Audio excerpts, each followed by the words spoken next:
Bonjour, alors comme promis, je vous donne donc la suite de l'examen du concours d'entrée en médecine, c'est la deuxième partie.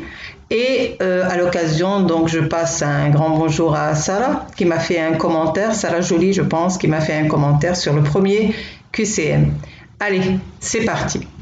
Donc la question numéro 11, le premier contact de l'organisme avec un agent pathogène A. Déclenche une réponse immunitaire rapide de l'organisme que dans le cas d'un deuxième contact avec le même antigène. B. Déclenche une réponse immunitaire plus ou moins rapide de l'organisme que dans le cas d'un deuxième contact avec le même antigène. C. Déclenche une réponse immunitaire identique à celle déclenchée par un deuxième contact avec le même antigène. Et D. Ne déclenche aucune réaction immunitaire au sein de l'organisme. Alors, quelle est la réponse juste? Alors la bonne réponse, c'est elle déclenche une réponse immunitaire rapide au contact, dans le cas d'un deuxième contact avec le même antigène. Donc c'est la A. Question 12. Le VIH est un rétrovirus, ce qui signifie A. Son matériel génétique est de l'ARN, B. Son matériel génétique est de l'ADN qui se transforme en ARN, C. Il possède un matériel génétique et la transcriptase inverse. D. Son matériel génétique est de l'ADN monocaténaire, un simple brin. Quelle est la réponse juste? En effet, la réponse juste, c'est petit a. Son matériel génétique est de l'ARN. Le sida. Petit a est une immunodéficience innée. Petit b est provoqué par un virus à ADN. Petit c est dû à une destruction des lymphocytes TC, pardon, il y a une erreur là, c'est TC, par le VIH. Et petit d se transmet de la mère atteinte de sida à son embryon. Quelle est la réponse juste?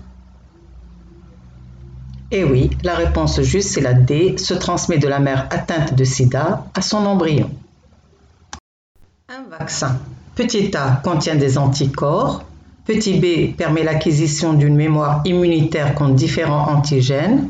Petit c permet l'acquisition d'une mémoire immunitaire contre un antigène donné.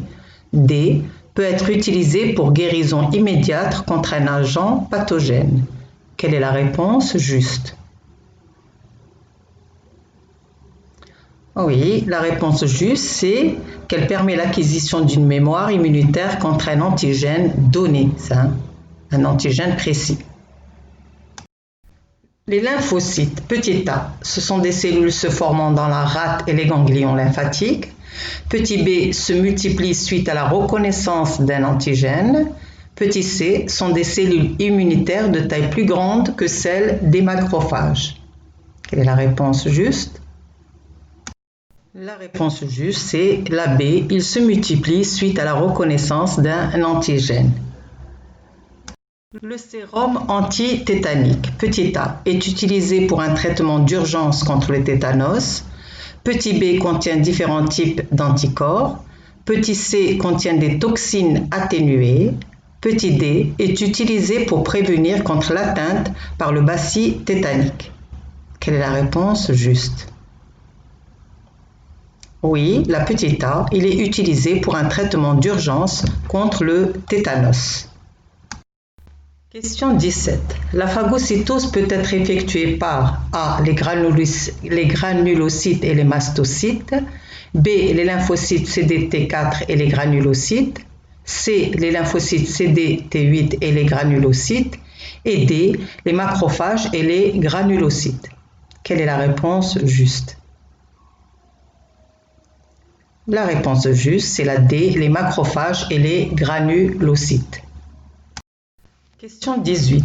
Les plasmocytes proviennent de la transformation petit a des monocytes, petit b des lymphocytes CD-T8, petit c des lymphocytes B et petit d les macrophages. Quelle est la réponse juste? Très facile, hein? Oui, c'est la C des lymphocytes B.